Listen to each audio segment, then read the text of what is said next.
What happens when one of Britain's most respected actors sits down for what should be a friendly chat about his latest film, only to face a barrage of personal attacks and condescending remarks from a talk show host who clearly thinks she knows better? In just 34 seconds, Coleen Nolan would make one comment so outrageous, so completely out of line, that it would trigger one of the most shocking walkouts in daytime television history. Gary Oldman had arrived at the Loose Women studio that morning, expecting the usual promotional interview. He was there to talk about his new movie, maybe share a few behind-the-scenes stories, connect with the audience. What he got instead was something entirely different. The trouble started almost immediately after he took his seat on the famous purple sofa. The cameras were rolling, the audience was settled, and the panel was ready. Coleen Nolan sat in the center chair, flanked by Ruth Langsford, Janet Street Porter, and Kay Adams. Gary looked relaxed, professional, ready to charm the viewers with his usual wit and intelligence. "So Gary," Coleen began, leaning forward with that practiced television smile, "lovely to have you here. Now, before we talk about your film, I have to ask about something that's been bothering me." Gary raised an eyebrow, still smiling. "Oh, what's that then?" "Well, it's just that you've been quite critical of the film industry lately, haven't you? All this talk about how terrible Hollywood is, how actors are treated badly. But Gary, let's be honest here, you've made millions from that same industry. Isn't this all just a bit, well, hypocritical?" The other panelists shifted uncomfortably. Ruth Langsford glanced at her notes, clearly not expecting this line of questioning. Janet Street Porter looked genuinely surprised. Kay Adams simply stared. Gary's smile faded slightly, but he remained composed. "I wouldn't say hypocritical, Coleen. I think it's possible to be grateful for the opportunities I've had while also acknowledging that there are serious problems in the industry that need addressing." "But Gary," Coleen pressed on, her voice taking on a patronizing tone, "you're sitting there in your expensive suit, probably drove here in a car worth more than most people's houses, talking about how hard done by actors are. Do you not see how that looks to ordinary working people?" Gary shifted in his seat. The audience was silent, sensing the tension building. "I think you're misunderstanding what I've been saying, Coleen. When I talk about problems in the industry, I'm not talking about money.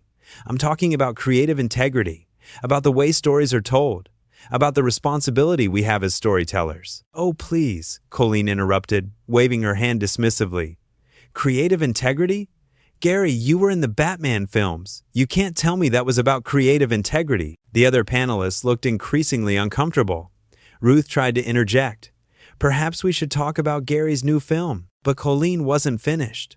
"No, Ruth, I think this is important. Gary, you've spent your career in big-budget blockbusters, making huge amounts of money, and now you want to lecture everyone about art? It just seems a bit rich, doesn't it?" Gary's jaw tightened. "Coleen, with respect, I think you're making some very unfair assumptions about my career and my motivations.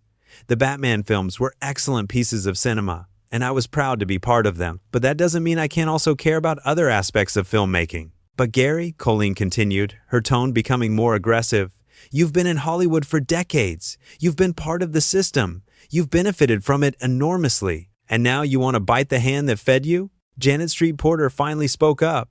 "Coleen, I think Gary's just trying to." "No, Janet," Coleen cut her off.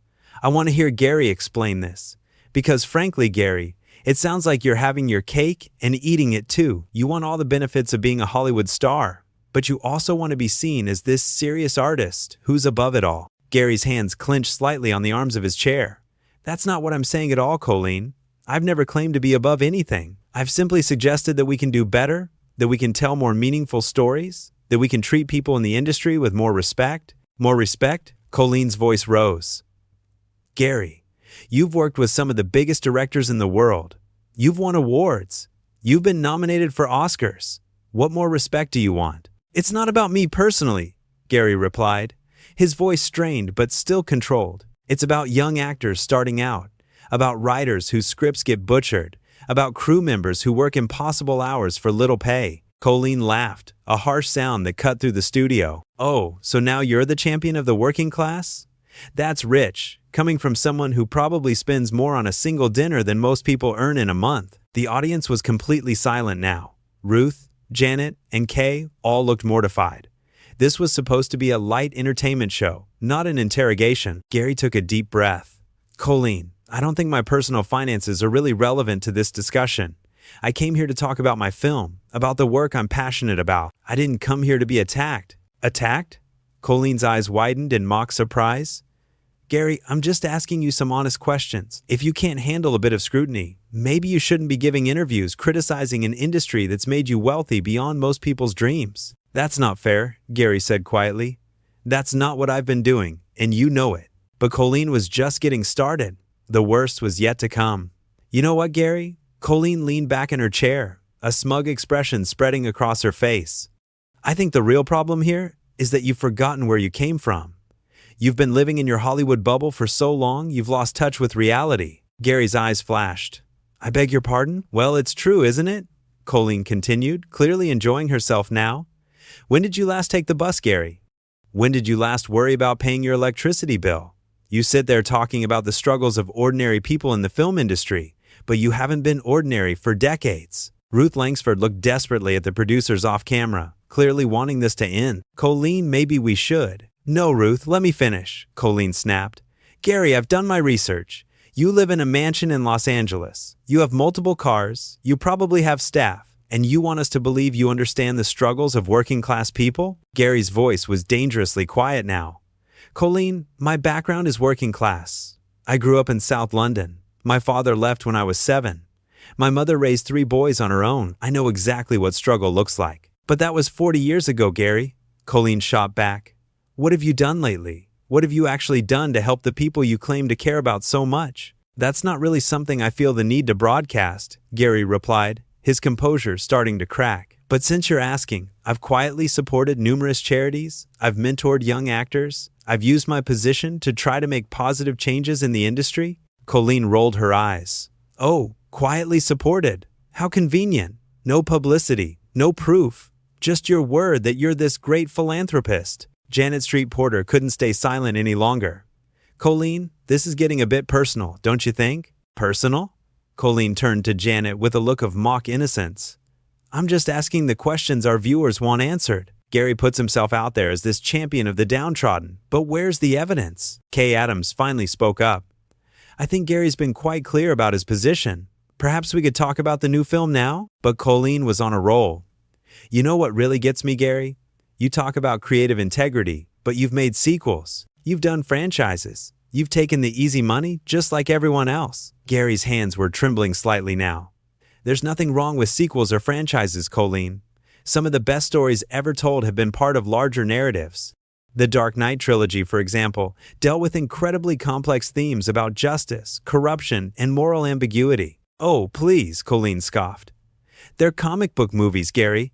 Let's not pretend they're Citizen Kane. And what's wrong with comic book movies? Gary's voice was rising now. Why can't popular entertainment also be art? Why can't stories that reach millions of people also have depth and meaning? Because they're made for 12-year-olds, Gary, Coleen said with a condescending laugh. They're about people in silly costumes punching each other. It's not exactly Shakespeare, is it? The other panelists looked horrified. Ruth was shaking her head. Janet was staring at Coleen in disbelief. Kay looked like she wanted to disappear. Gary stood up slightly in his chair. I'm sorry, but I find that attitude incredibly insulting. Not just to me, but to the millions of people who find meaning and inspiration in those stories. Who are you to decide what constitutes legitimate art? I'm someone who's been in television for 20 years, Coleen replied sharply. I know what real entertainment looks like, and it's not grown men running around in capes. Real entertainment? Gary's voice was incredulous. Coleen, with respect, this is a daytime talk show where you spend most of your time discussing celebrity gossip and personal relationships. I hardly think that gives you the authority to lecture anyone about artistic merit. The audience gasped. Coleen's face flushed red. How dare you? How dare I? What? Gary shot back. Point out the obvious? You've spent the last 10 minutes attacking my career, my character, and my motivations based on nothing but assumptions and prejudices. You've dismissed entire genres of storytelling as worthless. You've questioned my integrity and my authenticity. And when I defend myself, you act offended? Ruth tried desperately to regain control. Let's all just take a breath here. No, Ruth, Gary said, his voice getting louder. I'm tired of taking breaths. I came here to have a civilized conversation about my work. and instead, I've been subjected to a character assassination by someone who clearly decided what she thought about me before I even walked through the door. Coleen wasn't backing down. I decided nothing, Gary. I just asked you some hard questions, and you can't handle it because you're used to everyone kissing your backside in Hollywood. Hard questions? Gary was almost shouting now. These aren't hard questions, Coleen. These are attacks disguised as questions. There's a difference between journalism and harassment. Harassment? Coleen's voice rose to match his. Gary, you're on a talk show. This is what we do. We ask questions. If you can't handle that, maybe you shouldn't be here. You're absolutely right, Gary said, his voice suddenly cold and controlled again. Maybe I shouldn't be here, because this isn't a talk show, Coleen. This is a ambush, and I don't have to sit here and take it. Janet tried one last time to save the situation. Gary, please, let's just... But it was too late. Gary was already reaching for his microphone pack. The tension in the studio was unbearable. Everyone knew something terrible was about to happen, and then Coleen opened her mouth one last time. You know what your problem is, Gary? Coleen said, her voice dripping with venom. You think because you've got an Oscar nomination and a fancy accent, you're better than the rest of us. But at the end of the day, you're just another washed-up actor, desperate for relevance, lecturing people from your ivory tower about problems you haven't faced in 30 years. The studio fell completely silent. Even the camera operator stopped moving. Ruth Langsford's mouth fell open. Janet Street Porter looked physically ill. Kay Adams covered her face with her hands. Gary slowly turned to face Coleen directly. His voice, when he spoke, was barely above a whisper, but it carried across the entire studio like a thunderclap. What did you just say to me? Coleen, emboldened by what she mistook for weakness, pressed on. You heard me, Gary. Washed up, desperate for relevance. Is that why you're really here? Because your career's not what it used to be, and you need to stay in the headlines somehow? Gary's face went completely white. He stood up slowly, his microphone pack still in his hand. In 30 years of doing interviews, he said, his voice shaking with controlled rage, I have never, ever been spoken to with such disrespect. What you just said is not journalism. It's not entertainment. It's cruelty, pure and simple. Oh, come on, Gary, Coleen said, but there was a note of uncertainty in her voice now. Don't be so dramatic. Dramatic? Gary's voice rose again. Coleen, you just called me washed up on national television. You questioned my relevance, my career, my character, and my motivations, based on nothing but your own prejudices and assumptions. And now you want to dismiss my entirely reasonable reaction as being dramatic? Ruth finally found her voice. Gary, please, let's just... No, Ruth. Gary cut her off, but his tone with her was gentle, respectful. I'm sorry, but no. I won't sit here and pretend this is acceptable. This isn't how you treat guests. This isn't how you treat human beings. He turned back to Coleen, who was now looking distinctly uncomfortable. You want to know about relevance, Coleen? Let me tell you about relevance. I've worked with Christopher Nolan, David Fincher, Francis Ford Coppola. I've brought complex characters to life for audiences around the world. I've spent decades honing my craft, pushing myself to grow as an artist and as a person. His voice was getting stronger now, more controlled, but no less intense. You want to know about giving back?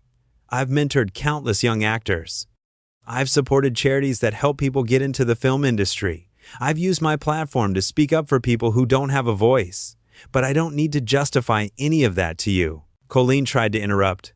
Gary, I think you're overreacting. Overreacting? Gary's eyes flashed with fury.